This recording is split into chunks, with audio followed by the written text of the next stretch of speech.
Muy buena tarde, distinguida concurrencia.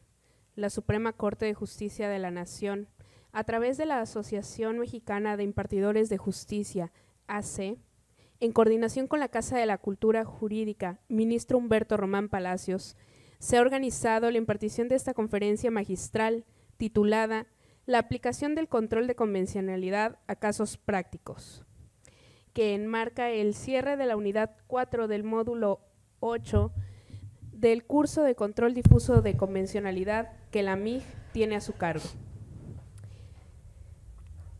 a la cual les damos la más cordial bienvenida. Para impartir la conferencia contamos con la distinguida presencia de la maestra Graciela Rodríguez Manso, para quien pido un fuerte aplauso.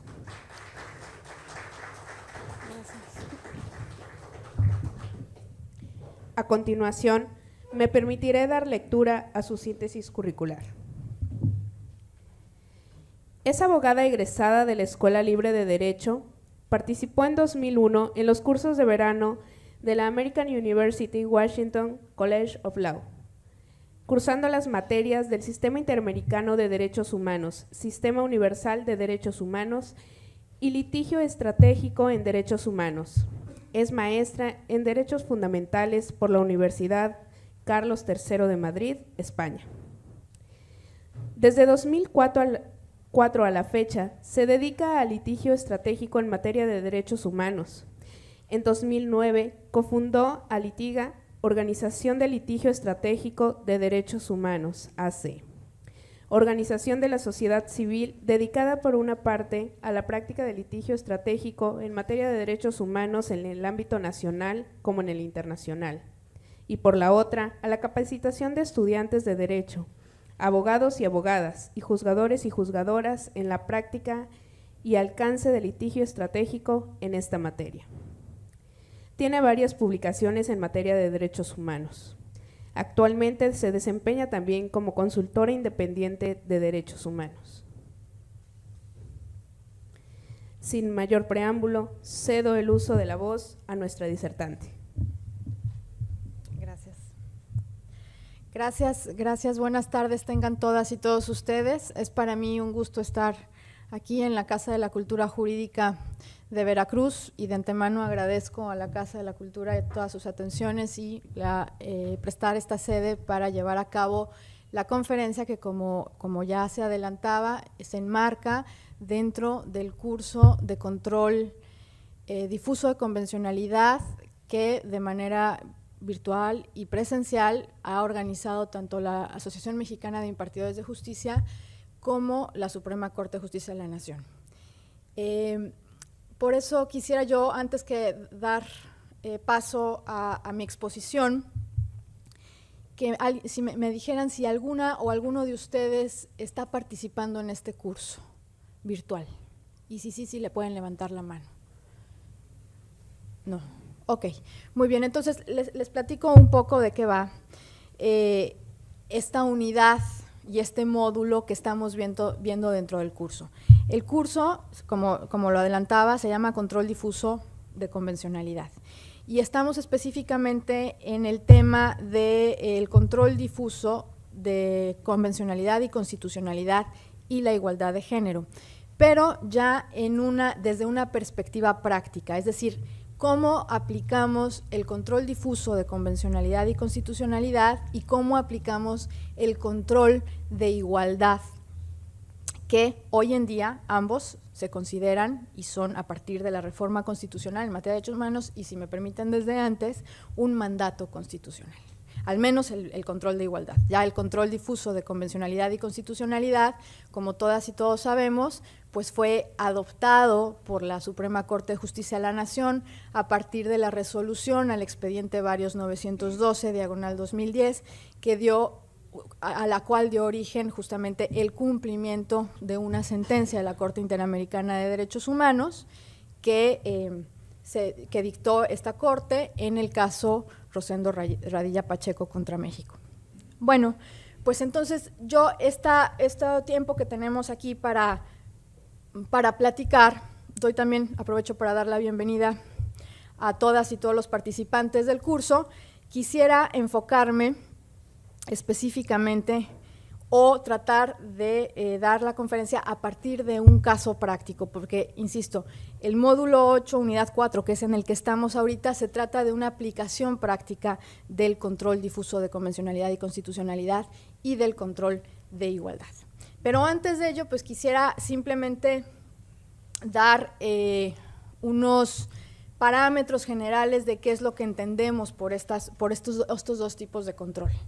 Y el primero, el control difuso de convencionalidad y constitucionalidad, como todas y todos sabemos, viene, o la doctrina jurisprudencial que desarrolla todo este control, viene precisamente de la Corte Interamericana de Derechos Humanos, y en términos generales lo que significa es hacer o realizar un análisis de la compatibilidad que tienen los estados respecto de los actos y la legislación con la Convención Americana sobre Derechos Humanos y con los tratados interamericanos. Así es como se desarrolla la jurisprudencia del control difuso de convencionalidad por la Corte. Y en el momento en que es adoptada por nuestro país, expresamente a partir de esta resolución, lo cierto es que la Corte con ello cambia el modelo tradicional de control de constitucionalidad que veníamos teniendo para dejar de ser exclusivamente concentrado y, por supuesto, empezar con un control mixto, es decir, un control difuso por parte de juzgadores y juzgadoras locales en el ámbito de sus competencias, y el control concentrado por parte del Poder Judicial de la Federación. Entonces, a partir de esta resolución, México tiene ya un control de constitucionalidad mixto. Y después de la contradicción de tesis 293 y el engrose que recientemente salió, queda claro que existe un parámetro de control de regularidad constitucional que está previsto en el artículo 1 constitucional y que en otras latitudes se ha entendido como el famoso y llamado bloque de constitucionalidad, que está integrado por normas de derechos humanos que se encuentran tanto en la Constitución como en los tratados internacionales de los que México forma parte. Y el reconocimiento de la existencia de este parámetro de control de regularidad constitucional lo que trae como consecuencia es que, por un lado, se multiplican las fuentes a las que tenemos que acudir cuando estamos litigando un caso, si somos litigantes, cuando estamos juzgando un caso, si somos o pertenecemos al Poder Judicial, tanto local como federal, con base en, insisto, con las normas de derechos humanos contenidas en la Constitución y las normas de derechos humanos contenidas en los tratados internacionales de los que México forma parte. Es decir, a partir de la existencia del parámetro de regularidad constitucional, lo cierto es que hoy nuestro principio de legalidad, es decir, la legislación que nos toca aplicar en el ámbito de nuestras competencias, o bien la legislación que toca aplicar si somos litigantes, dependiendo de la controversia en la que nos enfrentemos, no solamente se compone ya de la legislación específica, secundaria, sino que a esa legislación se le tiene que añadir las normas de derechos humanos de origen constitucional y de origen internacional que se encuentren involucradas en la controversia. Y prácticamente, como podrán darse cuenta, toda legislación, toda controversia trae detrás derechos humanos involucrados. Y entonces tenemos que aplicar esa legislación en el ámbito de nuestras competencias a la luz de estos derechos humanos, y todo deriva, por supuesto, del reconocimiento expreso que hace la Suprema Corte de Justicia de la Nación de la existencia de un parámetro de control de regularidad constitucional. ¿A qué nos lleva eso? Nos lleva lo primero es que los derechos humanos involucrados en la controversia determinada tienen que analizarse, su contenido y su alcance, no solamente a la luz de los contenidos constitucionales y de las interpretaciones que sobre esos contenidos constitucionales ha hecho el Poder Judicial de la Federación, sino que además tenemos que incluir las normas de derechos humanos contenidas en tratados internacionales y las interpretaciones que órganos autorizados en esos tratados internacionales de los que México forma parte hagan sobre el alcance y contenido de los derechos humanos contenidos en esos tratados internacionales. Entonces, la primera consecuencia es justamente que se multiplican las fuentes a las que tenemos que acudir. Pero no solamente trae esa consecuencia aparejada. La siguiente consecuencia que trae aparejada es que ese parámetro de regularidad constitucional y las normas que lo conforman se convierten en un parámetro de interpretación del resto del ordenamiento jurídico. Es decir, la legislación que nos toca aplicar en el ámbito de nuestras competencias, insisto, sea como litigantes, sea como juzgadores y juzgadoras, la tenemos que interpretar a la luz de ese parámetro de regularidad constitucional. Y si me apuran y analizamos el segundo párrafo del artículo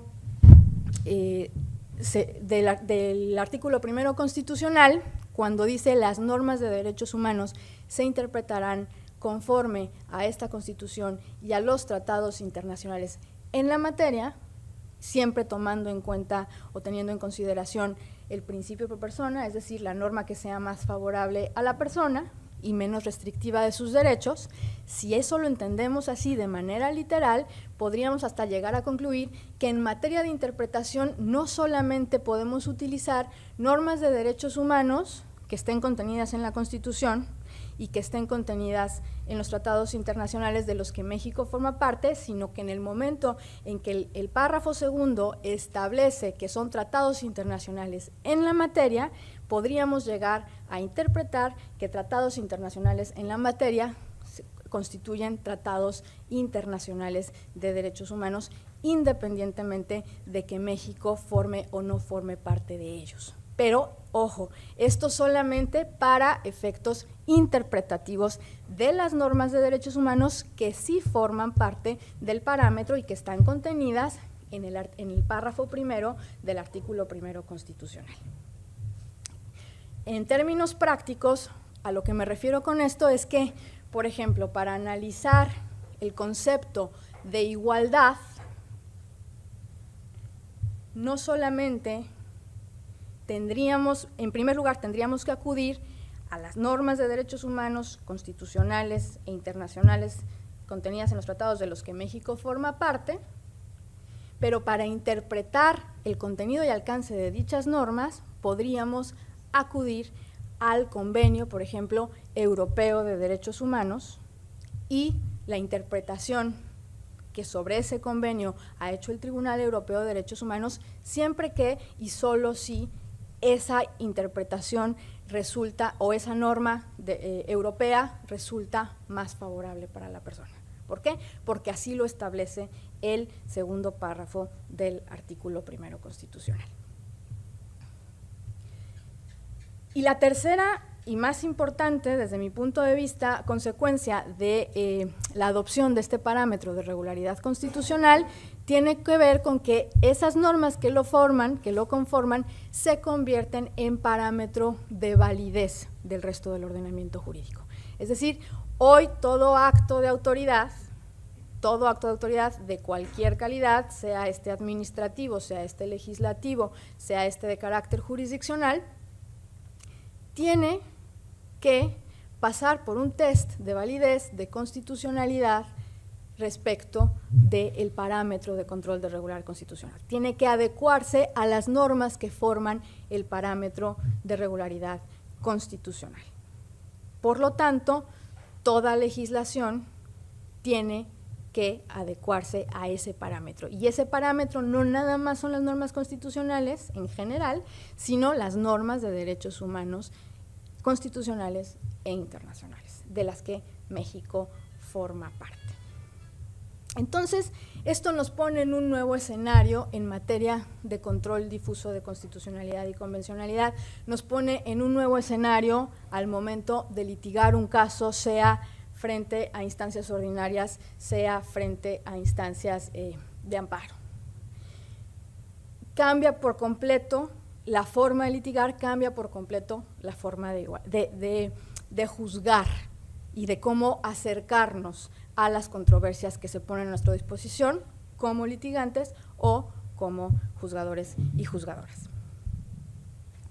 Pero además, no solamente este es un mandato, no es el único mandato constitucional, sino que además de tomar en cuenta este parámetro y tomar en cuenta esta obligación de ejercer un control difuso de constitucionalidad y convencionalidad, antes de pasar a ello, insisto en algo. Digo control difuso de convencionalidad y constitucionalidad por virtud del parámetro. O sea, el control difuso de convencionalidad tiene un origen interamericano.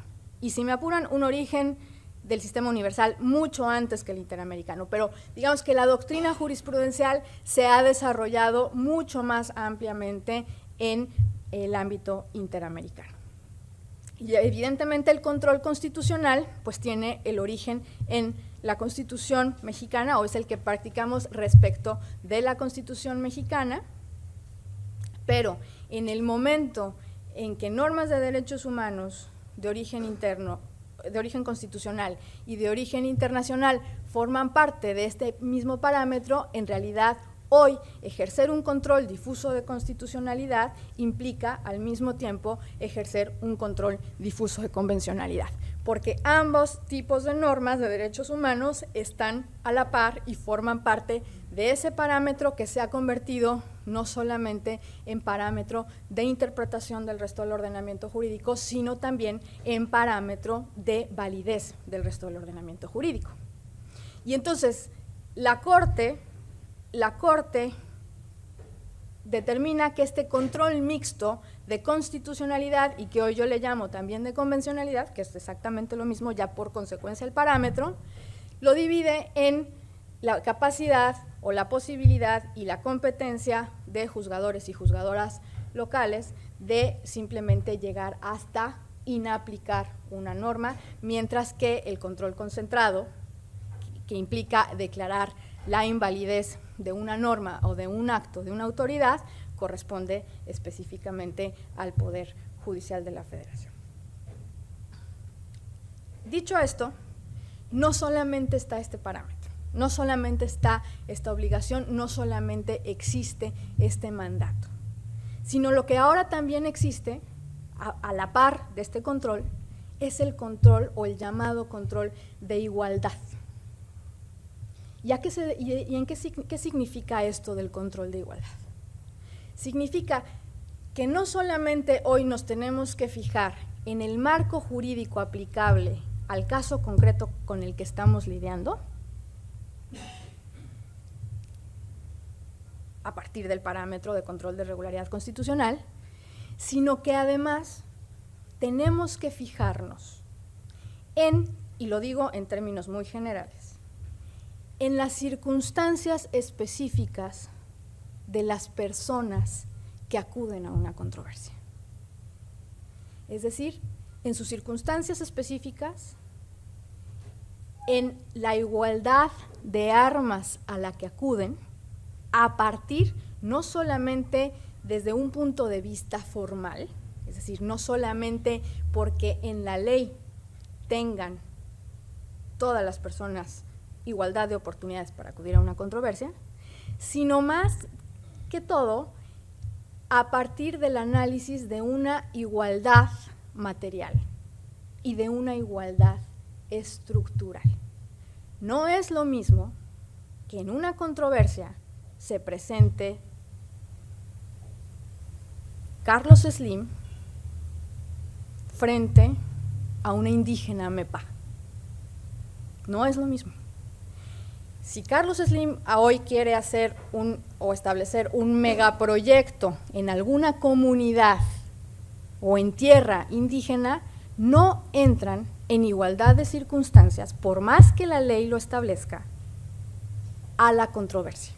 Tenemos que tomar en cuenta las circunstancias específicas, el contexto específico en que una indígena MEPA entra a la controversia. Y esto no puede pasar por alto, no puede pasarse por alto.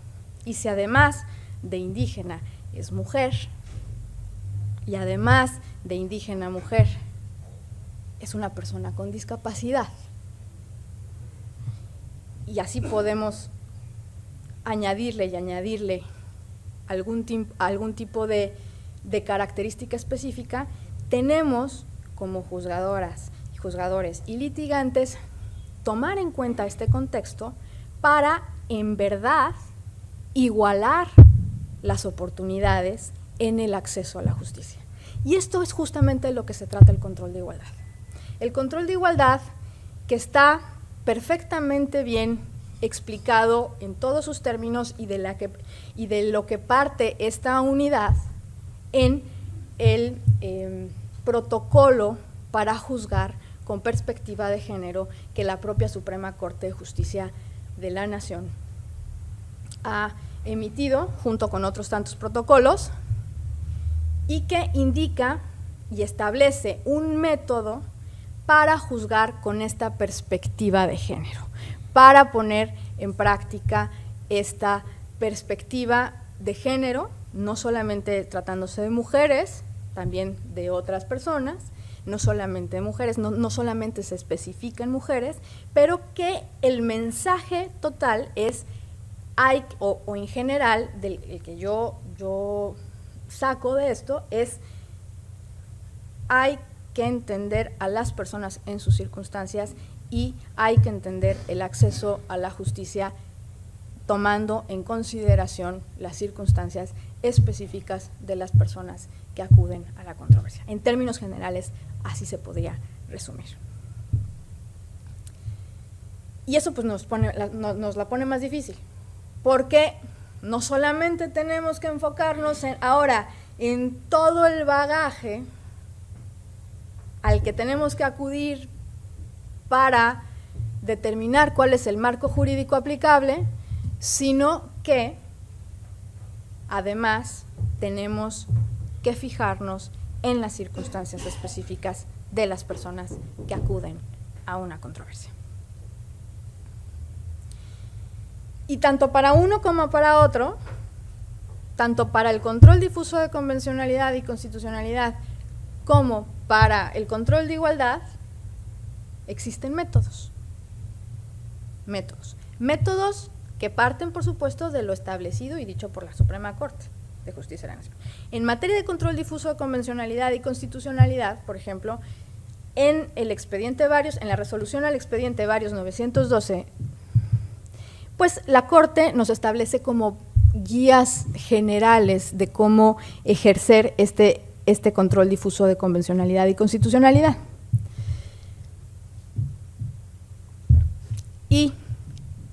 Pero no nos lo detalla como tal. O sea, es necesario, y a partir de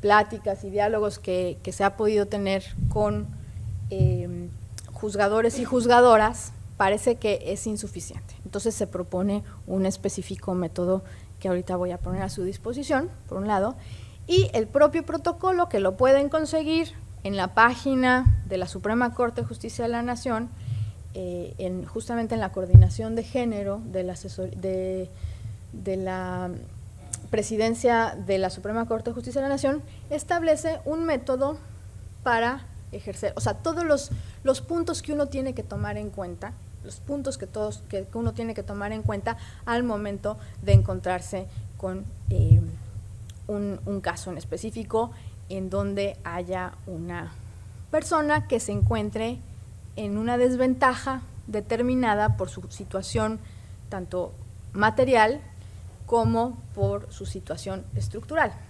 Porque no solamente hay que tomar en cuenta esta igualdad o discriminación formal, es decir, cuando la legislación en específico dice hombre y mujer, todas las personas pueden acudir o tienen el derecho de acceder a la justicia, por ejemplo.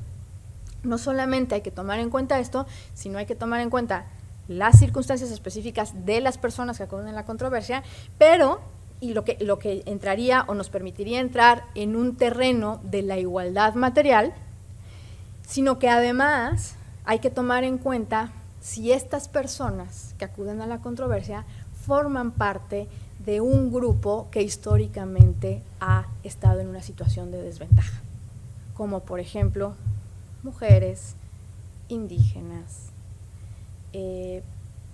personas con discapacidad, niños, niñas, y todas aquellos grupos que pueden fácilmente encontrarse o deducirse a partir de las llamadas categorías sospechosas que están previstas en el artículo 1 constitucional, párrafo 5, que establece la prohibición de discriminar por determinados motivos y que es una cláusula enunciativa, propiamente, no es limitativa, pero que establece determinados motivos por sexo, por género, por condición étnica, por condición económica, por condición de salud, por preferencias sexuales, etcétera, etcétera, etcétera. Todas esas categorías sospechosas, así las ha llamado la Corte Interamericana de Derechos Humanos, las ha denominado categorías sospechosas, es porque cuando estamos frente a una categoría así, hay que sospechar que a lo mejor se trata de una persona que pertenece a un grupo en específico que ha padecido una desigualdad o una discriminación estructural históricamente basada en estereotipos, basada en cuestiones sociales que pues de momento e históricamente las ha marginado en el acceso a la justicia y en el acceso a otro tipo de derechos. Entonces, esos son los dos controles que uno siempre tiene que tomar ya en cuenta al momento, insisto, de entrar a cualquier tipo de controversia, tanto a juicios ordinarios como extraordinarios, como podría ser el amparo. Y son mandatos constitucionales. Mandatos constitucionales que la Corte dirige a los juzgadores y juzgadoras, en principio. Pero que desde mi punto de vista se trata de una corresponsabilidad. Es decir, en efecto, la obligación está y recae en juzgadores y juzgadoras. Y si nos vamos, por ejemplo, a la doctrina jurisprudencial interamericana en materia de control difuso de convencionalidad, podemos decir que no solamente juzgadores y juzgadoras, sino inclusive toda autoridad pública. Lo que pasa es que el momento en que la Corte adopta esta doctrina se enfoca exclusivamente en juzgadoras y juzgadores, porque es a partir de esta resolución que la Corte está tratando de delimitar o de crear un mecanismo para ejecutar una sentencia internacional respecto de las obligaciones que al propio Poder Judicial le tocaba asumir de acuerdo a lo que en la sentencia Rosendo Radilla la Corte estableció como medidas de reparación. Pero si uno analiza el desarrollo jurisprudencial del control difuso de convencionalidad hoy hasta nuestros días, este control difuso de convencionalidad está y se considera una obligación a cargo de toda autoridad pública. En efecto, esa es la obligación. Pero lo cierto es que como litigantes, pues tenemos una responsabilidad. De por sí, el cambio por completo del modelo de control de constitucionalidad, que fue mucho tiempo negado a instancias locales, a pesar de lo establecido por el 133 constitucional, a pesar de lo establecido expresamente por el 133 constitucional, es complejo porque hoy juzgadores y juzgadoras locales tienen ya que analizar la legislación que les toca aplicar en el ámbito de sus competencias a la luz de este parámetro.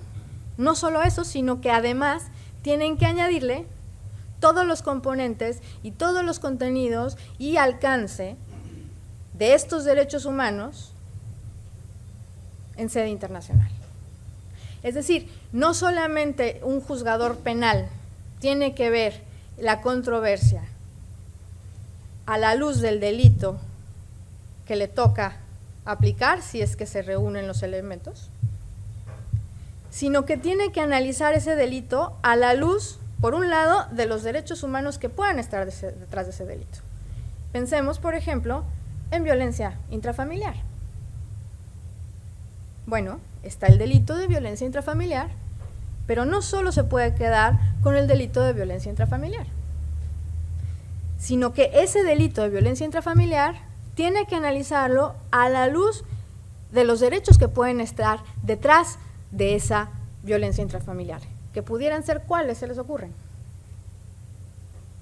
¿Qué derechos podrían estar detrás de un delito de violencia intrafamiliar o de la violencia intrafamiliar como causal de divorcio en un juicio civil?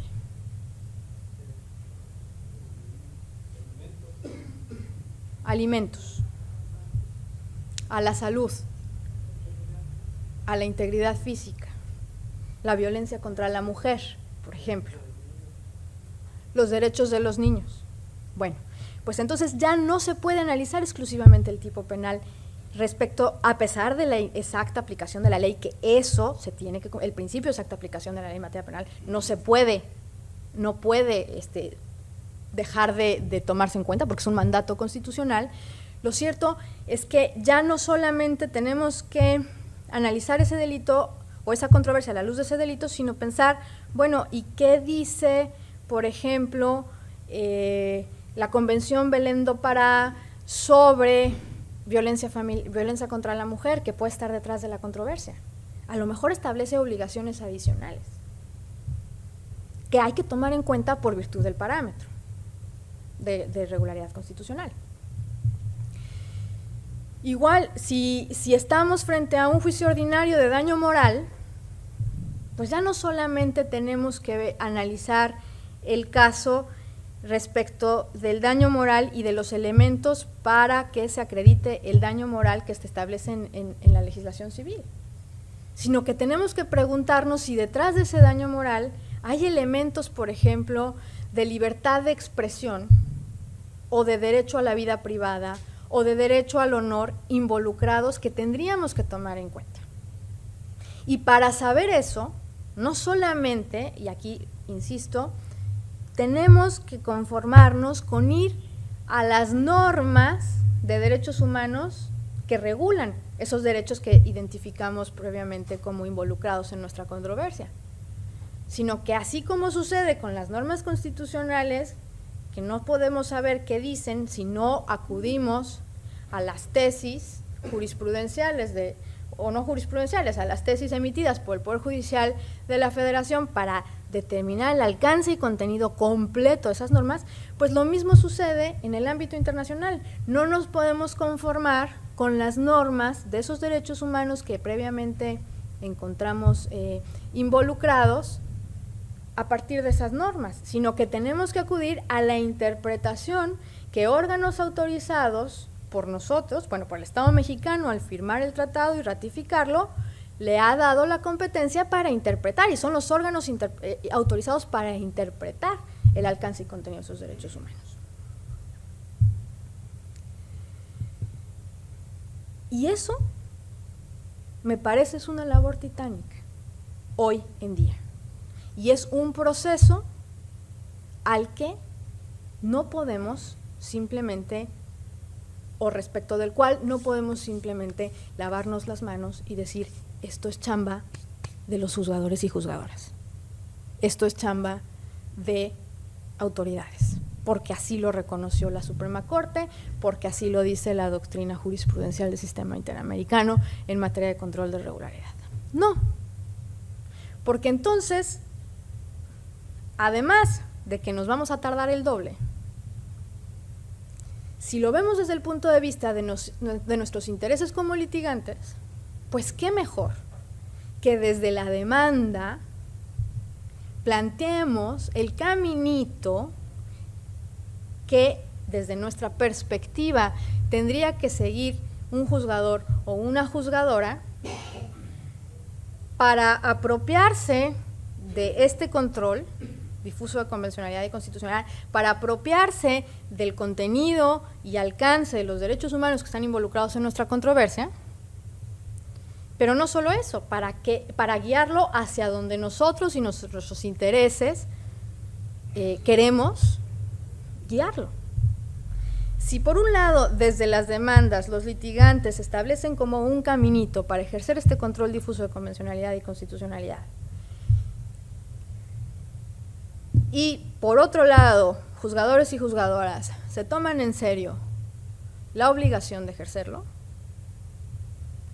pues entonces podríamos ir avanzando más rápido por un lado y sentando, en la medida en que obliguemos a juzgadores y juzgadoras a pronunciarse y hacer uso de la argumentación jurídica dentro de las sentencias, ir creando una doctrina jurisprudencial sobre cómo ejercer el control difuso de convencionalidad y constitucionalidad. Creo que con eso, además de abonar y acelerar el proceso, estamos viendo por los intereses de nuestros clientes o de las víctimas de derechos humanos que están inmiscuidos en la controversia que nos toca litigar. Y lo mismo sucede con el control de igualdad, exactamente lo mismo. Nosotros tenemos que conocer ese método, ese protocolo para juzgar con perspectiva de género e ir resaltándole a juzgadores y juzgadoras, oye, ojo, estás frente a, o está acudiendo a la controversia una persona que además de ser mujer, es indígena, tiene una discapacidad, frente a otra persona que además de ser el hombre casi más rico del mundo, pues tiene posibilidades de contratar mejores abogados, que tiene posibilidades de analizar el asunto de una forma mucho más rápida y que los 10 días que deja la ley para promover una demanda no son utilizados y aprovechados de la misma forma por un Carlos Slim y sus abogados que por una indígena MEPA. No puedes tú, juzgador y juzgadora, pedirle a una indígena MEPA que después de caminar quién sabe cuánto tiempo y llegar a las instancias para una controversia determinada, te traiga una copia del acta de nacimiento en lugar de una copia certificada. Tú no puedes decirle, no te la acepto porque la ley dice que es una copia certificada.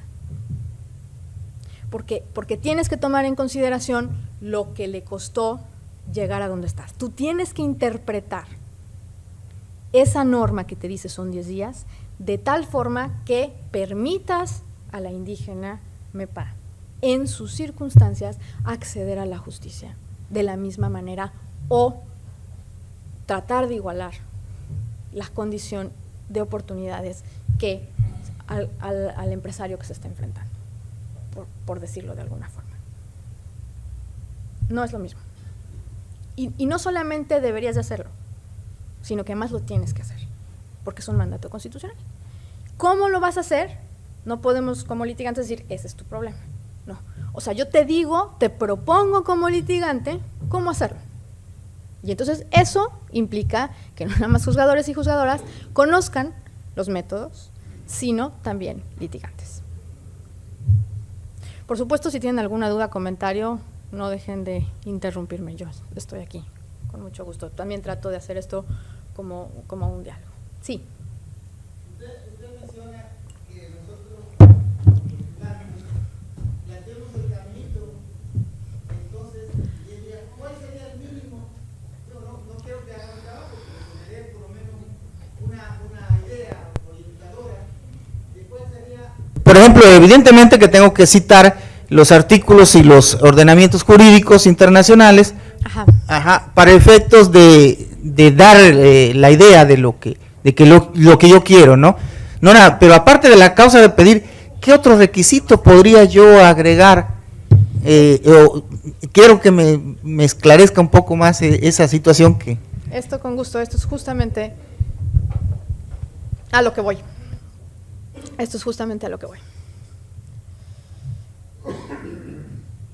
Y como lo preguntó, voy a empezar con ello. Sí, adelante.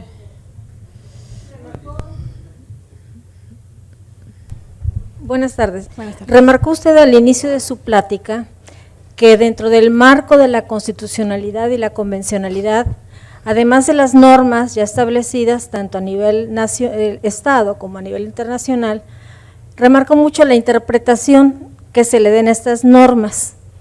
Y me viene a la mente, en el caso de los estados que no sean parte, si las resoluciones a las normas de tratados internacionales se van a dar a través de las resoluciones que tanto la Corte Europea como la Corte Interamericana, porque ahí se van a palpar las interpretaciones que den. Si también las resoluciones de aquellos casos en lugares distintos que no tengan nada que ver con México, los juzgadores y nosotros los litigantes tendremos que hacer referencia de esas interpretaciones que se den en esas resoluciones al momento de plantear los asuntos, y en el caso especialmente cuando el juzgador en primera instancia no haga caso omiso de la mención que hagamos en el momento de preparar las apelaciones o los juicios de amparo, si también esas van a ser parte de la estructura de la que nos está hablando. Bien. Gracias. Voy a empezar con esta respuesta antes de ir al método.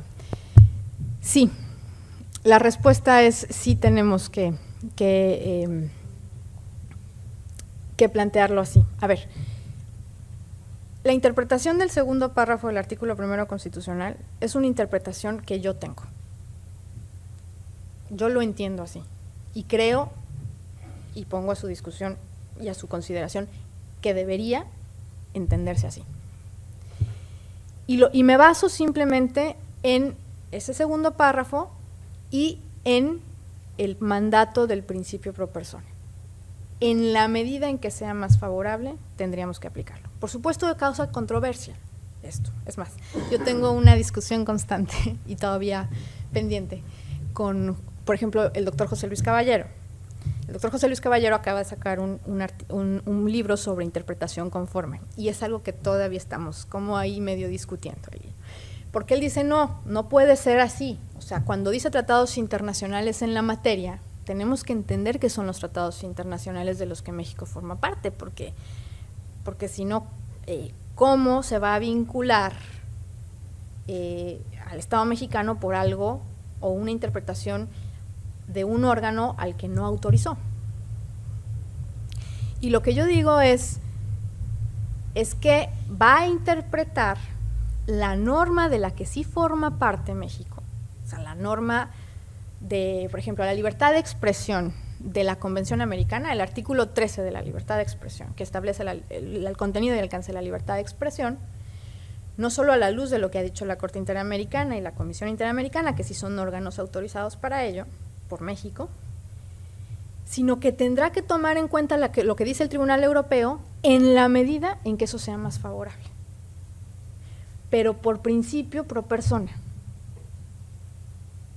O sea, en realidad, la norma que está utilizando o que se estaría utilizando es una norma que forma parte del parámetro, es decir, que forma parte del orden jurídico mexicano, porque que es la norma del 13.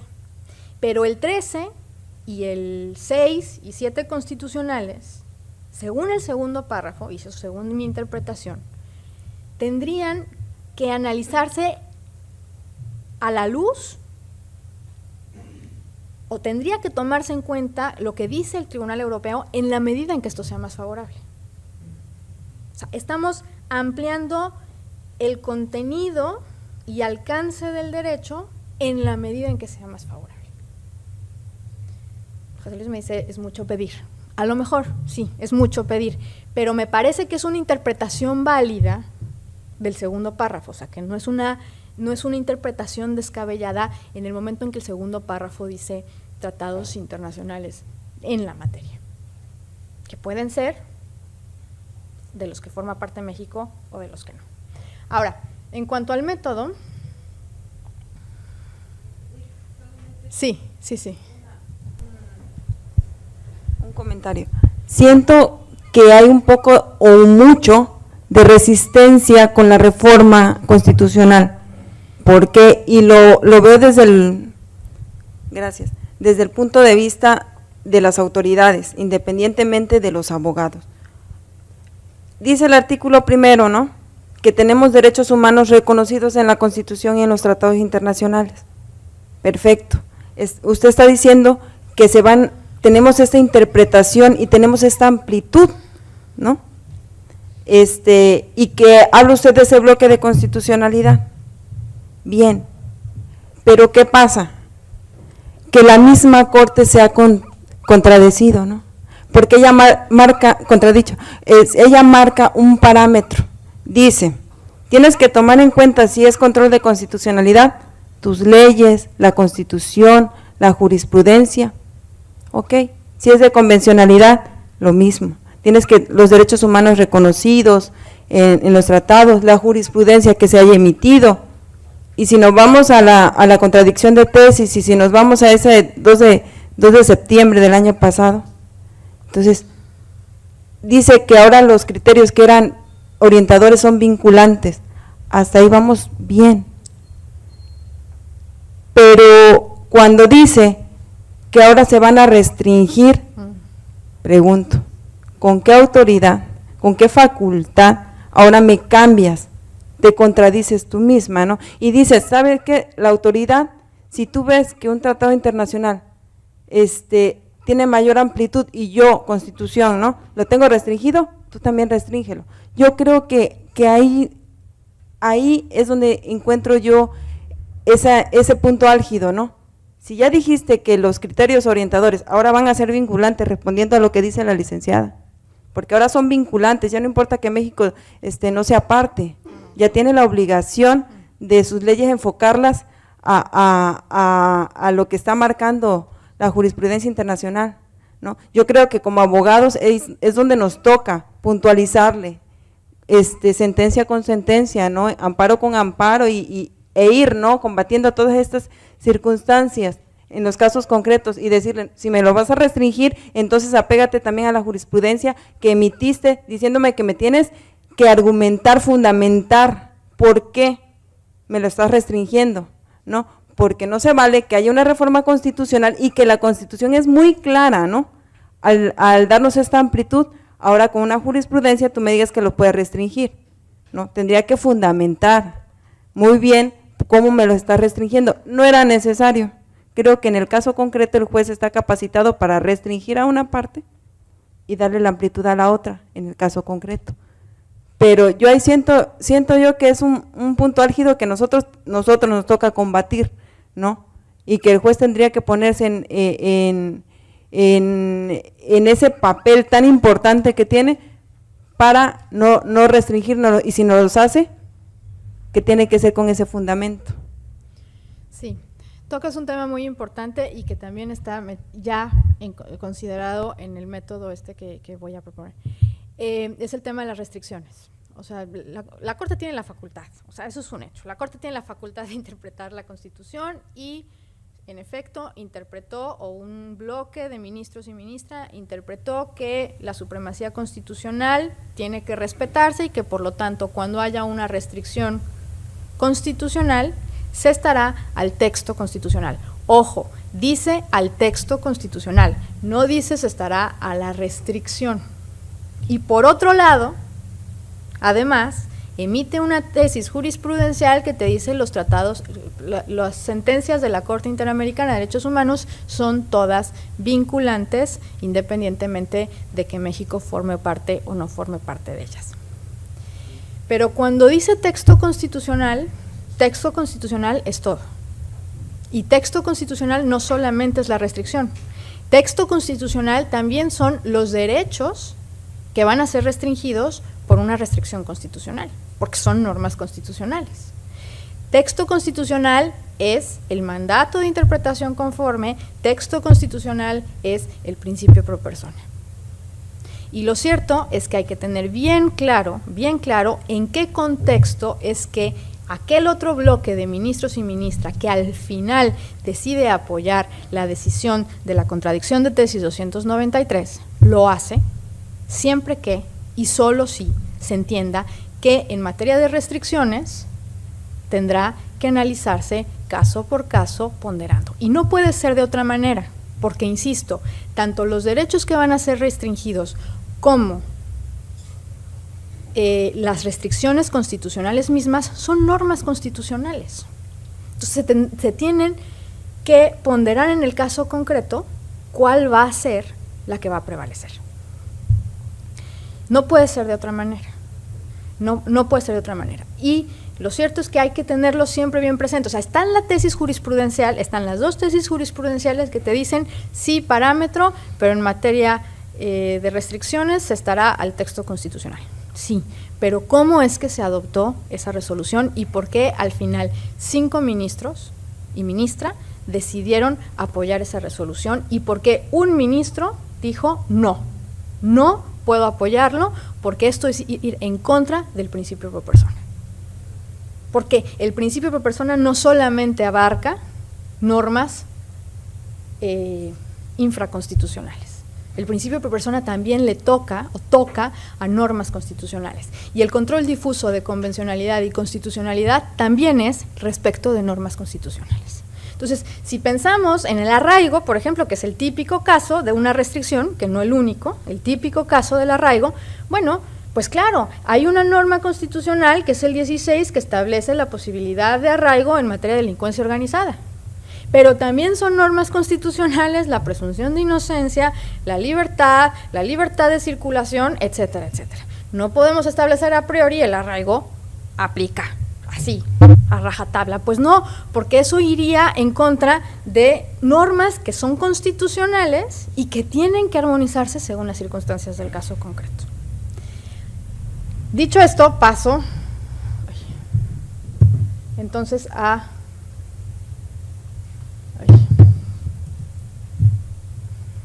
método, nada más que no sé cómo.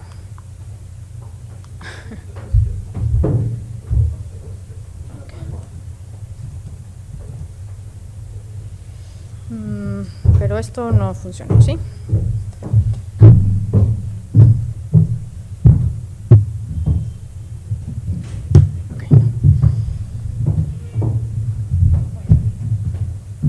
Aquí está. Este es. Y en realidad, insisto, parte de los lineamientos generales establecidos por la Corte, por la Suprema Corte en el expediente Varios 912. Y lo primero es, estamos frente a una controversia y lo primero que tenemos que identificar es qué derechos humanos están involucrados detrás de la controversia. Si es un delito, si es una causal de divorcio, si es lo que sea, qué derechos humanos pueden estar involucrados. Una vez identificados los derechos humanos involucrados, el siguiente paso es determinar cuál es el marco jurídico aplicable a la controversia, tanto de origen interno como de origen internacional. Esto por virtud del bloque de constitucionalidad, ya reconocido por la Corte. Entonces, el marco normativo de origen interno no solamente se compone por la legislación correspondiente a la controversia según el juicio de que se trate, o sea, la legislación secundaria correspondiente, sino con las normas de derechos humanos, o se conforma por las normas de derechos humanos previstas en la Constitución, en otra legislación secundaria y las interpretaciones que sobre esas normas se han dado en sede judicial federal. Y el marco jurídico de origen internacional se compone por las normas de derechos humanos contenidas en los tratados internacionales de los que México forma parte y las interpretaciones que sobre dichas normas han dado los órganos autorizados para hacerlo. Y ya tenemos el marco jurídico. Por eso insisto que esto implica, desde mi punto de vista, como un ensanchamiento del principio de legalidad. Hoy, nuestro principio de legalidad, y para las autoridades en específico, no solamente es la legislación que les toca aplicar en el ámbito de sus competencias, sino esa legislación leída a la luz de los derechos humanos involucradas, o esa legislación leída a la luz de las normas de derechos humanos involucrados en el caso concreto. Determinado el marco jurídico de origen interno aplicable y el marco jurídico de origen internacional aplicable, tenemos que detectar cuáles son las diferencias o cuáles serían las consecuencias distintas entre aplicar uno y otro. Pero esto es simplemente para tener claro qué es lo que aporta y qué es lo que qué es lo que aporta el marco jurídico internacional, qué es lo que aporta el marco jurídico interno. Una vez que tenemos esto, entonces lo que procede es identificar preliminarmente cuál es el marco jurídico más favorable en virtud del principio pro persona establecido en el artículo 1 constitucional. Y esto es una identificación preliminar. Esto no quiere decir que vaya a ser inmediatamente el marco que vamos a aplicar de forma automática por ser más favorable, sino que nos permite identificar qué marco jurídico es el que se tiene que adecuar a cuál. El marco jurídico interno al marco jurídico internacional, o simplemente el marco jurídico interno nos da la respuesta. Es una identificación preliminar del principio pro persona, del marco jurídico más favorable, y menos restrictivo. Si llegamos a la conclusión, entonces, de que el marco jurídico más favorable es el de origen interno, aplicamos el marco jurídico de origen interno por ser el más favorable. Y ahí terminó nuestro ejercicio de control difuso de convencionalidad y constitucionalidad. Pero si llegamos a la conclusión de que nuestro marco jurídico más favorable es el de origen internacional, entonces hay que ajustar nuestro marco jurídico interno al marco jurídico internacional. ¿Y cómo se hace esto? En principio, a través de la interpretación conforme. Es decir, vamos a tratar de interpretar nuestro marco jurídico interno de tal forma que se ajuste al marco jurídico de origen internacional. ¿Por qué? Porque este marco jurídico de origen internacional es el marco jurídico que resulta más favorable.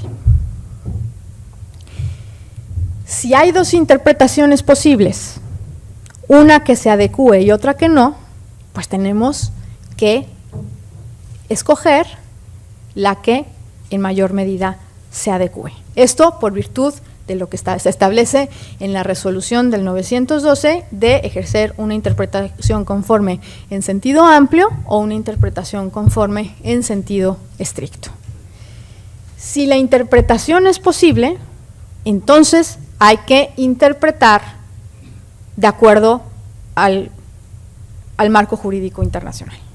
Y solamente si esta interpretación conforme no fuese posible porque hay o existe una abierta disconformidad entre el marco jurídico interno y el marco jurídico internacional, entonces sí podemos proceder a la inaplicación o a la declaratoria de invalidez según el marco de nuestras competencias. Si somos juzgadores locales y juzgadoras locales o si somos juzgadores y juzgadoras que tenemos la posibilidad de ejercer un control concentrado de constitucionalidad y convencionalidad. Yo lo que les adelanto es lo siguiente. La excepción es la disconformidad abierta.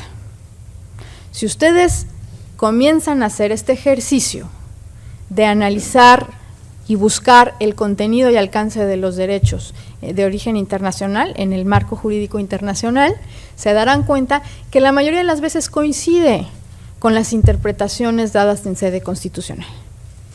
Quizá aporte algún elemento adicional que sea importante tomar en cuenta para la decisión de la controversia concreta, quizá, pero son muy pocas las veces, como por ejemplo el arraigo, en donde hay una abierta disconformidad, en donde de plano no hay interpretación conforme posible y aplicar uno sería o significaría completamente dejar fuera el otro marco jurídico a pesar de que sea más favorable. Esto así, pero si hay una restricción constitucional con lo que ahora nos pone la Corte sobre la mesa, a partir de la contradicción de tesis, seguimos el mismo caminito hasta la identificación preliminar del marco jurídico más favorable, la preliminar. Después de eso, tenemos que verificar la existencia de una restricción constitucional, porque esto es un mandato de la Suprema Corte a partir de las tesis jurisprudenciales. Si existe una restricción constitucional, tenemos que hacerle 3 tests a esa restricción constitucional. Uno, que tenga fundamento constitucional. Bueno, 1 hasta 4, diría yo, que verdaderamente se trate de una restricción. Porque ahora parece que todo es restricción. Y hay que tener mucho cuidado con eso, y hay que exigirle a la Suprema Corte que emita y que elabore una doctrina jurisprudencial en materia de restricciones, porque en algunos casos está teniendo como restricciones atribuciones generales para autoridades. Les pongo el caso, por ejemplo, de la geolocalización. No sé si siguieron esa discusión en el Pleno sobre la geolocalización.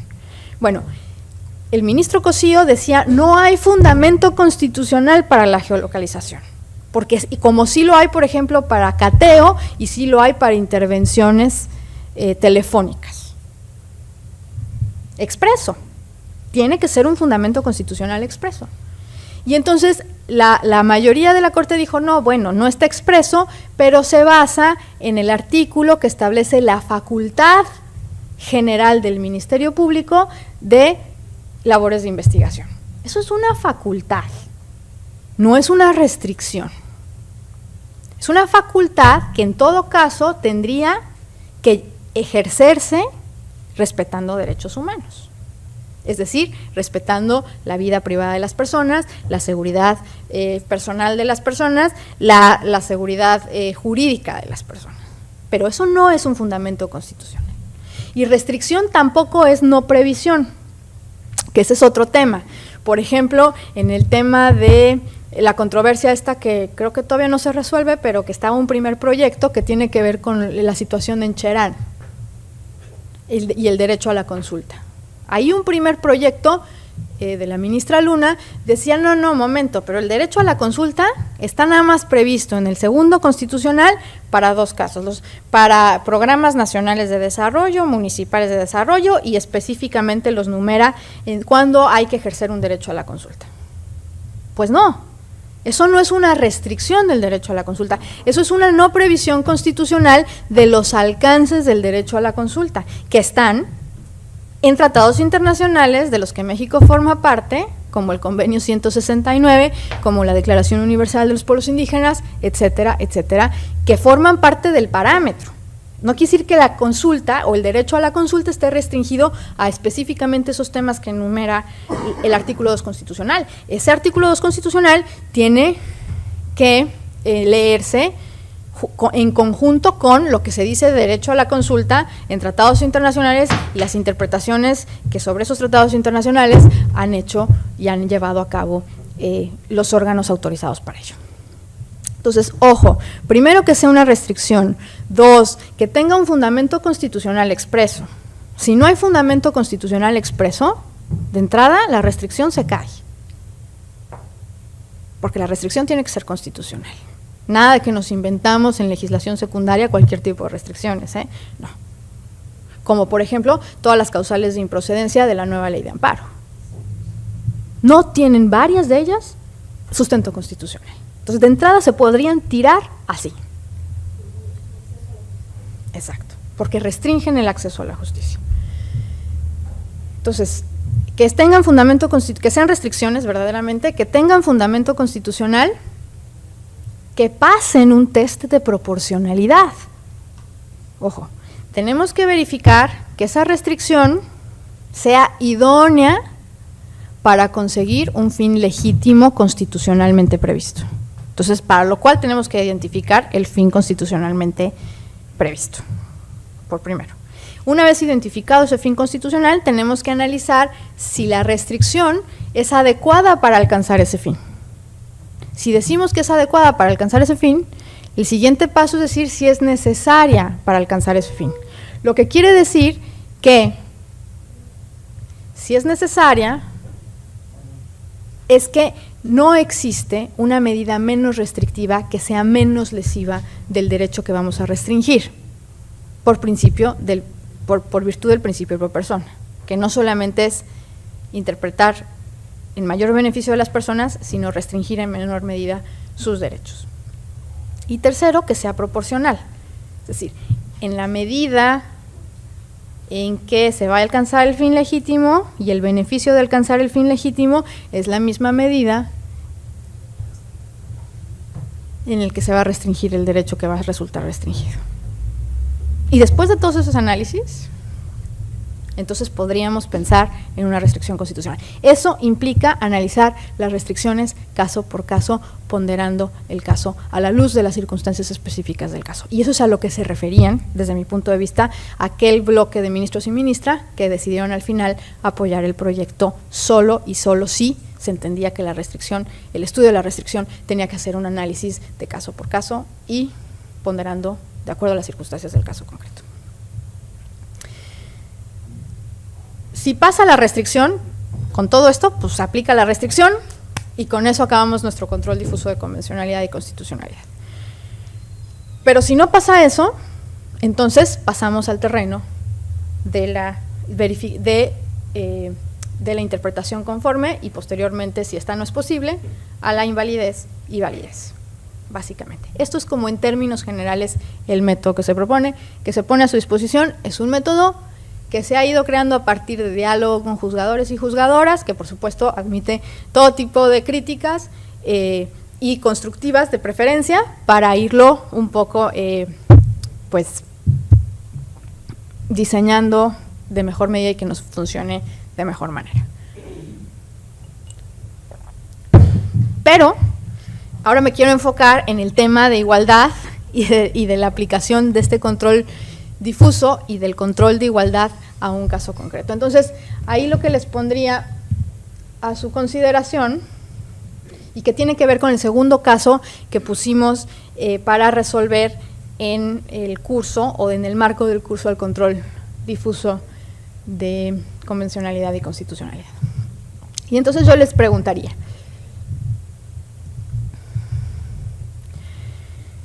o se los voy a leer, el caso como tal y tratemos de darle aplicación tanto al control difuso como al control de igualdad.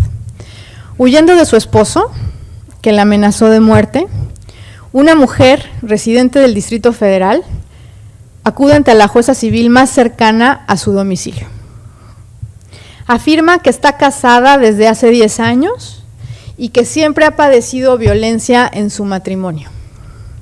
Asimismo, relata que está segura de que su esposo tiene armas de fuego en su casa, que no sabe exactamente en qué lugar están ubicadas.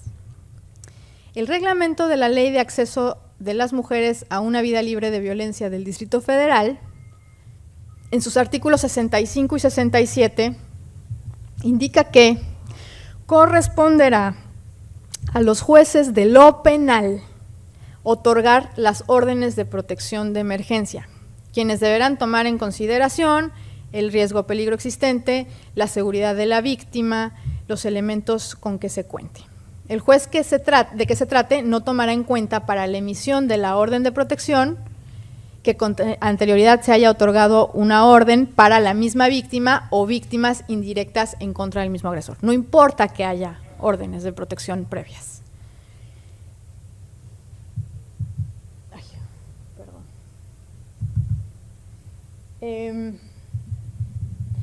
Y el 67 dice, el juez penal podrá emitir como orden de protección preventiva la retención y guarda de armas en posesión de la persona agresora y dar aviso a la autoridad federal competente.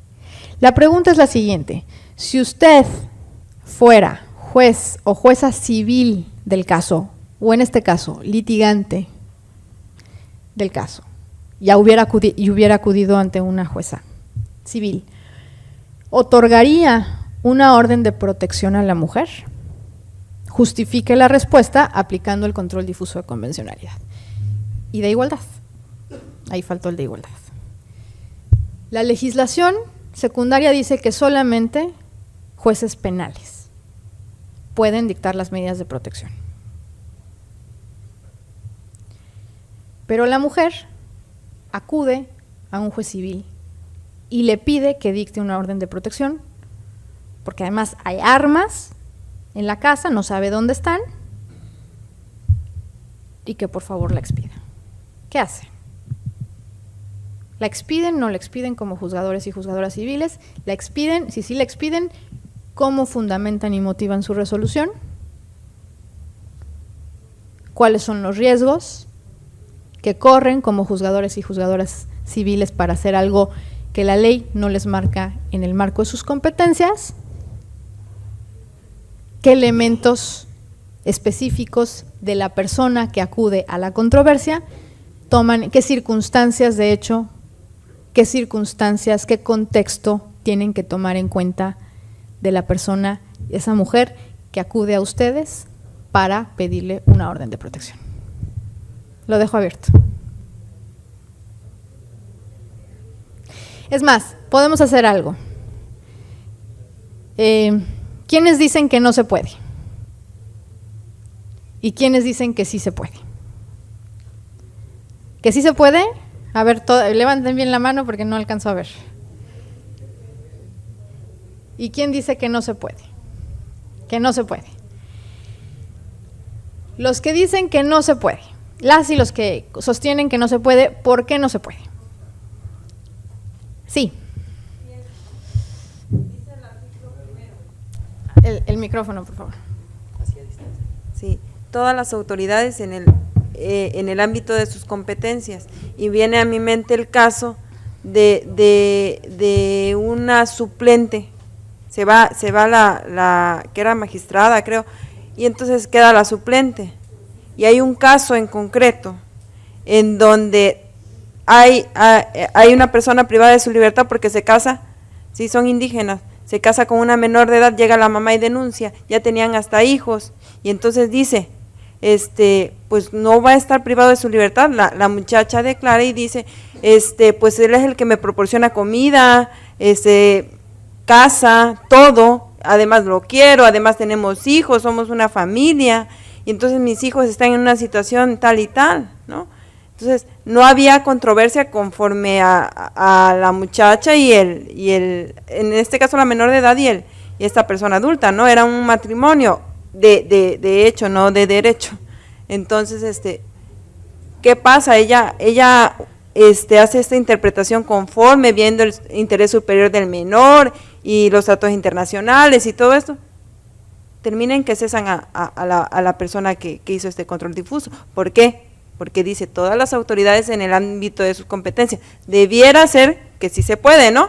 Porque hay que atender a estos derechos humanos, pero ahí vamos a las restricciones otra vez. Ok, entonces, a ver, de lo que usted dice es, no puede hacerse porque no tiene competencia, y eso sería exceder el ámbito de su competencia y por lo tanto ir en contra del principio de legalidad.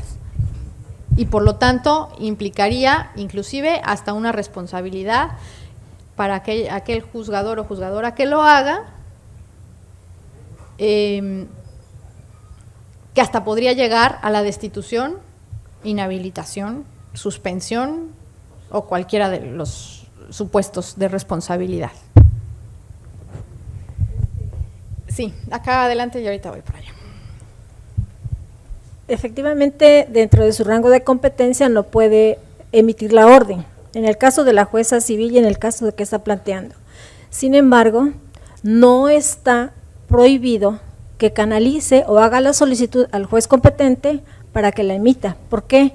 Porque no puede limitar el acceso a la justicia que le están solicitando en una situación en donde, de acuerdo al principio de igualdad, se están vulnerando a la mujer que ya está advirtiendo existe peligro, no nada más para ella, por la existencia de armas. Y yo ahí le preguntaría, ¿y si en lo que la canaliza, la matan? Allá atrás. O sea, estoy controvirtiendo, estoy jugando a la abogada del diablo, un poco para… Al juez penal o a la juzgadora penal, que es el competente o la competente. Sí, bueno, yo me inclino así de entrada que sí, porque en el caso del matrimonio del que mencionó la primera compañera, pues yo haciendo la interpretación conforme, primero el artículo primero constitucional dice que se atenderá a lo que más le favorezca, y en este caso viendo la integridad de la familia, viendo el contexto de los niños, viendo que fue la voluntad, entonces yo le daría prioridad a lo que dice la Convención Americana de Derechos Humanos y no a la legalidad, porque yo le digo, yo defendería al funcionario que cesaran y vamos a llegar a la Corte Interamericana de Derechos Humanos, después de agotar todos los recursos defensivos de ese funcionario que la judicatura corrió, y yo le haría la defensa de gratis. Hasta gratis le salía. A ver, sí. Bueno, pues en mi opinión de entrada sí es posible. Seguramente a muchos de nosotros aquí se nos ocurriría autorizarlo a través de otros mecanismos, ¿no? De hecho, aquí en nuestra legislación civil tenemos ciertas formas por las cuales podríamos protegerla, pero bueno, el ejemplo es aquí en concreto. Sí, perdón, del DF, porque de ahí soy. Y sí, de ese artículo. Bueno, de primera mano tenemos que ver que no habla de exclusividad, que es bien importante los vocablos que utiliza la redacción del artículo. Dice corresponderá a los jueces de lo penal. Nunca dice en exclusiva. Okay. Esto es un primer elemento que a mí se me hace bastante importante. Tomando en cuenta lo que había comentado la licenciada, que bien es cierto, se puede dar toda esa serie de circunstancias que tal vez pudiéramos nosotros como jueces, al momento de tomar la decisión, estar violando el principio de legalidad, pues yo creo que aquí en este momento, aunque el principio de legalidad sí es de rango constitucional, también tenemos el otro, exactamente, en este caso, por ejemplo, el derecho a la protección a la mujer, el derecho de protección a los hijos, entonces, que de igual manera son de rango constitucional. Entonces tenemos que tomar una decisión cuál va a ceder a favor de los otros, y en este caso en específico estamos en ese supuesto. Tendría necesariamente que ceder en el peor de los casos. No necesariamente estoy aceptando que se vaya a violar el principio de legalidad, pero suponiendo que corriéramos ese riesgo, creo que valdría la pena correr el riesgo, porque vamos a salvar dos bienes igualmente protegidos por la Constitución, que es la protección a la mujer y la protección al infante. Y número 3, habría por ahí, en cuanto a lo que se pudiera decir, que dice que deberán las autoridades proteger los derechos humanos en el ámbito de su competencia. Bueno, aquí en esa situación se debería entender, pienso yo, esa disposición en el sentido de que es exigible eso únicamente cuando se está tratando de derechos humanos en un momento no apremiante, porque creo que aquí tenemos que distinguir la protección a los derechos humanos en un momento genérico y en un momento apremiante. No es lo mismo dictar, no sé, alguna medida para que protejan, para que le hagan algún estudio médico a una persona en una semana, válidamente se puede hacer, a que se proteja en ese momento a esa señora que acaba de salir de su casa y de que en minutos puede darse una desgracia si regresa. Entonces, además de que vamos a proteger un derecho humano, es una situación apremiante. Entonces, en esa medida, podríamos nosotros dejar de aplicar esa disposición que habla de las competencias. Y el punto número 5, en el peor de los casos, si estuviéramos actuando fuera de nuestra competencia, creo que aquí la competencia es una cuestión de índole formal y podríamos igualmente hacerla ceder ante la protección de esos bienes que son la protección a los niños y la protección a la mujer. Gracias. Yo ahí te diría varias cosas. La primera es esto de que no dice en forma exclusiva, que es con lo que comenzaste, con lo que comenzó. Tiene razón y es una interpretación, sin duda alguna, pero es una interpretación que no tiene que ver con el tema de fondo, o sea, con el tema que yo quiero resaltar, pues, o sea, eso es una interpretación, por supuesto, que se puede hacer de la legislación, no dice forma exclusiva, por lo tanto tiene competencia, en todo caso. Pero ahí va uno con el problema de que las facultades de las autoridades tienen que estar expresamente establecidas, ¿no? Entonces, eso ya implicaría como un problema, aunque se podría interpretar de forma exclusiva, no lo dice, y por lo tanto yo lo interpreto en determinados casos. La segunda cuestión que yo diría es, no solamente sería bueno hacerlo, sino que es nuestra obligación.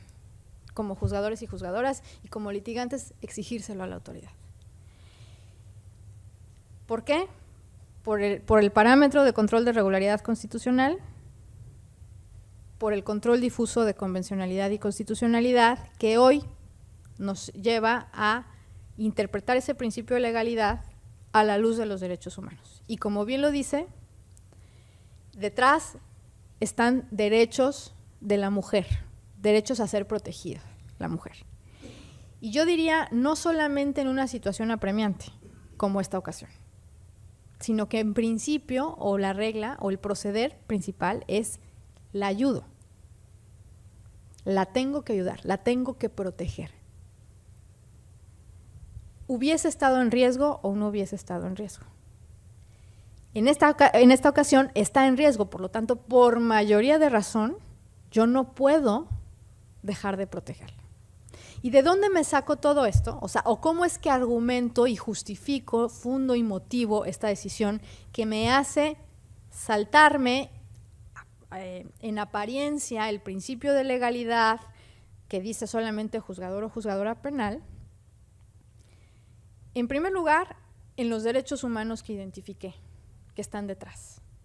En segundo lugar, y que es muy importante, en las obligaciones generales y los deberes generales que están también en el primero constitucional y que implican no solamente respetar, promover, proteger y garantizar los derechos humanos, y entendiendo por la obligación general de garantizar, o incluida dentro de la obligación general de garantizar, el deber de prevenir, de investigar, de sancionar y de reparar a las víctimas, de sancionar a los responsables y de reparar a las víctimas.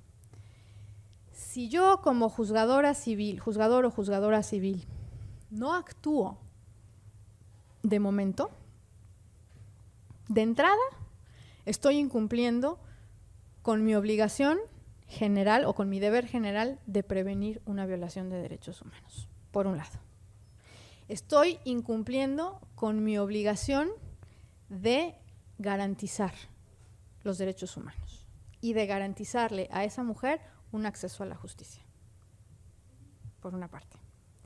Pero no solo eso, el parámetro bajo el cual yo tengo que analizar estos dos articulitos como juzgadora civil, lo tengo que hacer a la luz, o sea, ese parámetro consiste en normas de derechos humanos contenidas en la Constitución, en los tratados internacionales de los que México forma parte y en las interpretaciones que los órganos autorizados han dado para ello. Entonces, ¿a qué me obliga esto? Me obliga de entrada a acudir, bueno, en primer lugar me obliga de entrada a proporcionarle un auxilio a esa persona, simplemente por la obligación de prevenir que tengo. Pero además,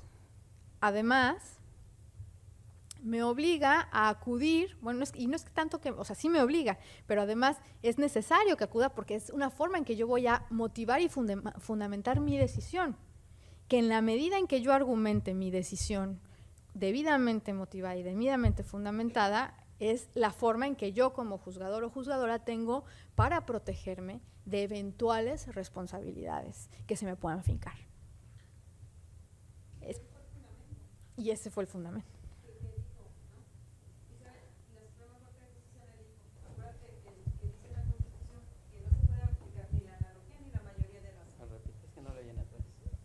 Sí, Que no se puede aplicar ni la analogía ni la mayoría de razón. Sí. Entonces, y es una restricción constitucional. Y entonces, por tanto, el señor se queda privado de la libertad y tú destituida del cargo. Bueno, ya esa fue la sanción administrativa, ¿verdad?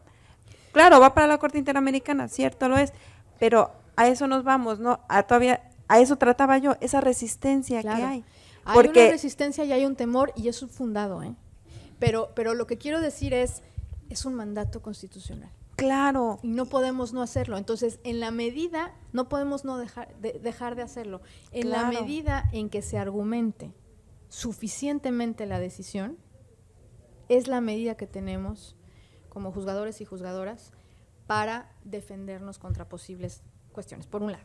Y por otro lado, como litigantes, para obligar a juzgadores y juzgadoras a que se pronuncien.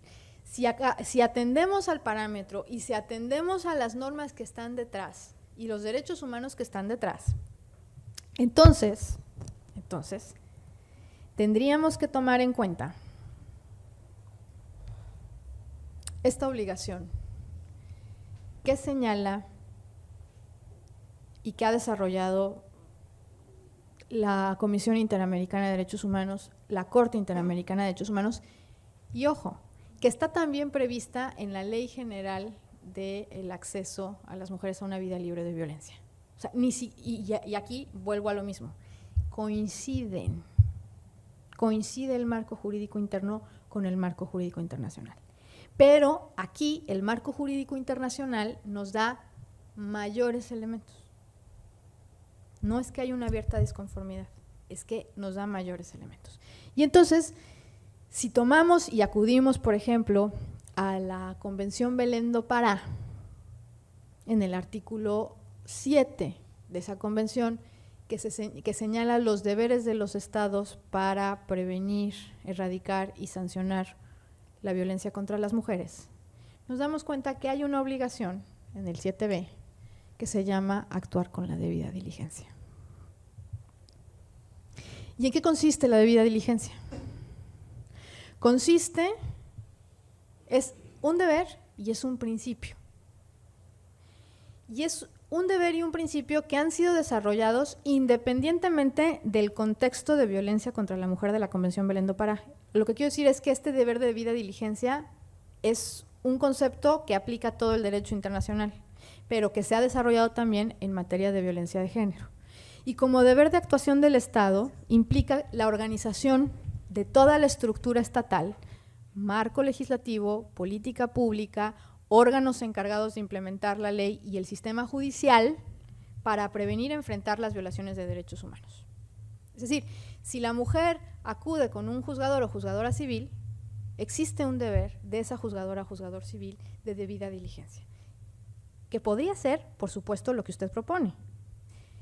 Lo voy a mandar al juez juzgadora competente, pero antes de hacerlo, la protege. Se asegura de que la protege y después manda el expediente al juzgador o juzgadora penal. Porque si usted no la protege, entonces está cayendo en una responsabilidad en materia de derechos humanos. Como principio, es un estándar el deber de debida diligencia para comprender qué significan las obligaciones generales del Estado en materia de derechos humanos, a las que me refería: promover, proteger, respetar, garantizar, y los deberes correlativos que tienen que ver con prevenir, investigar, sancionar a los responsables y por supuesto, reparar. Y el 7, que es el artículo que les menciono, dice: los estados partes condenan las formas de violencia contra la mujer y convienen en adoptar por todos los medios apropiados y sin dilaciones políticas orientadas a prevenir, sancionar y erradicar dicha violencia y en llevar a cabo lo siguiente. A. Abstenerse de cualquier acción o práctica de violencia contra la mujer y velar porque las autoridades, sus funcionarios, personal y agentes se comporten de conformidad con esta obligación. B, que es lo que más me interesa: actuar con la debida diligencia para prevenir, investigar y sancionar la violencia contra la mujer. ¿Y qué significa la debida diligencia? Porque, una vez más, la norma pues, nos dice la debida diligencia, pero no nos platica qué es el contenido de la debida diligencia. Y entonces, y sigue el artículo, son muchas medidas, pero esa es la que me… Entonces, si uno acude, por ejemplo, y mete en el buscador jurídico ahora que nos puso la Corte a nuestra disposición debida diligencia, ¡trum!, le van a salir todo lo que la Corte ha dicho en debida diligencia. Y si se va a la Comisión Interamericana de Derechos Humanos y pone debida diligencia, ¡trum!, le van a salir todos los casos en donde se ha hablado de debida diligencia. En este caso, que es un caso de la Comisión Interamericana, que desde mi punto de vista es el que mejor y más profundamente trata la obligación de debida diligencia, que es un caso de verdad espantoso, Jessica Lennon contra Estados Unidos, en donde denunció varias veces la violencia que sufría ella y sus hijos. Había una orden de restricción dictada por un tribunal norteamericano. Constantemente el marido violaba esa restricción, constantemente ella denunciaba ante la policía. Un día se llevó a los hijos, ella estuvo denunciando a la policía: ¿dónde están mis hijos? ¿Dónde están mis hijos? Y resulta que el señor cada vez se volvió más violento, hasta que un día iba con los hijos en la camioneta y fue a dispararle a la estación de policía. Y la estación de policía evidentemente contestó con disparos, y los hijos estaban atrás y mataron a los 2 niños. Entonces, este es el marco en donde se desarrolla todo el tema de debida diligencia, de por qué las autoridades policiales, en ese caso, o sea, ni siquiera ya las judiciales en cuanto a que no velaron por las órdenes de restricción debidamente, pero el tema de la acción de la policía. O sea, la persona te llama y te dice: por favor, no sé dónde están mis hijos. Y te tiran de a loca y te dicen: no, eres una mujer histérica, estás enferma, y te contestan así, y acaba con un resultado de este nivel. Entonces, la Comisión Interamericana hace todo un estudio de debida diligencia y dice básicamente que se comporta de cuatro principios la debida diligencia. Uno es, el primero, no actuar con debida diligencia acarrea responsabilidad internacional del Estado, de entrada. Si esa jueza civil no actúa y algo le pasa a esa mujer que acudió a ella, está actualizando un supuesto de responsabilidad internacional del Estado, independientemente de las responsabilidades que le toquen a ella e independientemente de las responsabilidades y reparaciones en materia interna que tenga que dar. Existe una estrecha relación entre discriminación, violencia y debida diligencia. Esto es bien importante, y aquí nos metemos en el marco del control de igualdad. Es decir, si yo no veo a esa mujer en su situación específica, en su necesidad específica, en lo que me viene contando, y antepongo una norma procesal que me dice que solamente los jueces penales pueden ayudarla, y que fue al primer juez que se encontró, porque la mujer no sabe a quién tiene que acudir, lo único que hace es acudir a pedir ayuda, y pudo haber pedido ayuda 10 años después de estar soportando la violencia, y entonces puede ser que le cuestionen: ¿y por qué se tardó 10 años? Bueno, ¿por qué se tardó 10 años? Tampoco importa, porque hay que analizar por qué se tardó 10 años. ¿Cuál es el síndrome de violencia que a esa mujer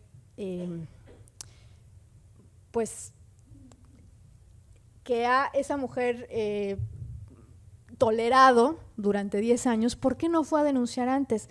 ¿Temor? ¿Amenazas? O sea, todos son esos elementos que se tienen que tomar en consideración.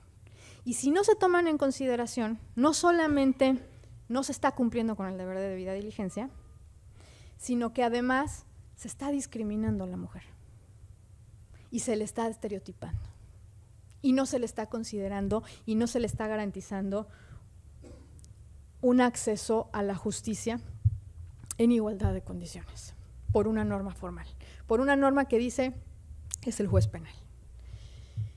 Existe un vínculo estrecho también entre debida diligencia y la obligación de garantizar a las víctimas el acceso a la justicia, a recursos efectivos y adecuados. Y con esto toco un tema que se me olvidó tocar con el control difuso de convencionalidad y constitucionalidad. El control difuso de convencionalidad y constitucionalidad no solamente se ejerce respecto del fondo del asunto, no solamente debe ejercerse respecto de los derechos y el contenido de los derechos que están detrás. El control difuso de convencionalidad y constitucionalidad debe ejercerse en toda fase procesal, desde el análisis de los hechos a la luz de derechos humanos y de los contenidos de esos derechos humanos, por un lado, debe de ejercerse al momento de analizar la procedencia de los recursos. ¿Y eso qué quiere decir? Quiere decir, en términos generales, que uno, antes de aplicar o que le apliquen una improcedencia, tiene que verificar de antemano que al aplicar esa improcedencia no se le deje en estado de indefensión a la persona. Porque si se le deja en estado de indefensión a la persona, se está configurando un nuevo o una nueva violación de derechos humanos, que es el derecho a acceder a la justicia a través de un recurso efectivo y adecuado que le garantice la protección a sus derechos y, en este caso, su vida, su integridad. Pero también tiene que ejercerse en la fase procesal. Al momento en que se valoran las pruebas, al momento que se deciden las cargas de las pruebas, se tienen que tomar en cuenta todos los estándares internacionales en materia de derechos humanos al respecto.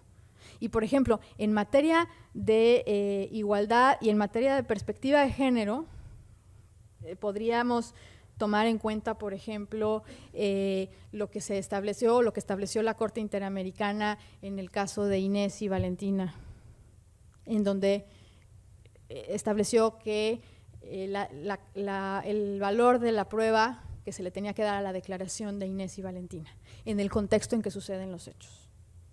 El valor de la declaración en donde dices, fuimos violadas por militares.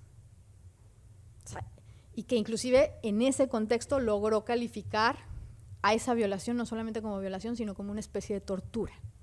Entonces, todos esos elementos hay que tomarlos en la fase probatoria.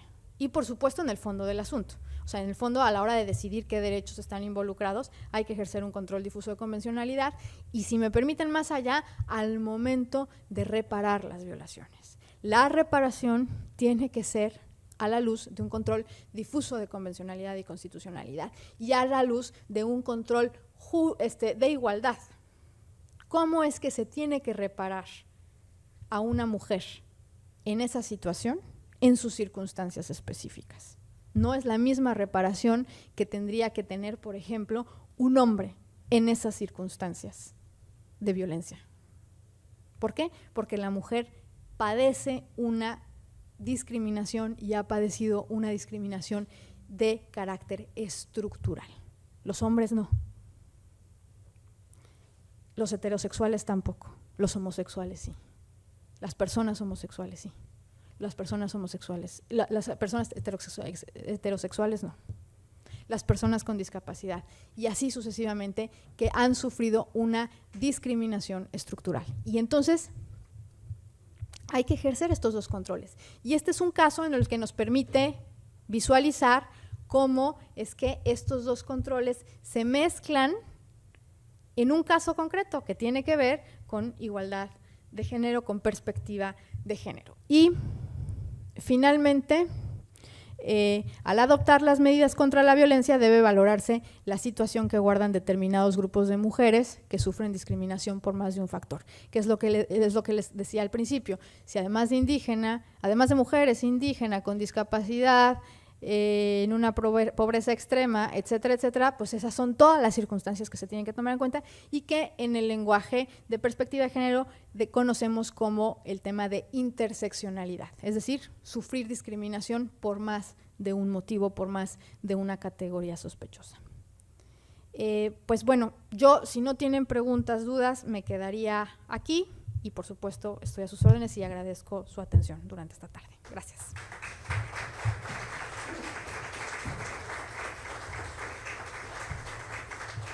Y me despido de las personas que están cursando el curso. Gracias.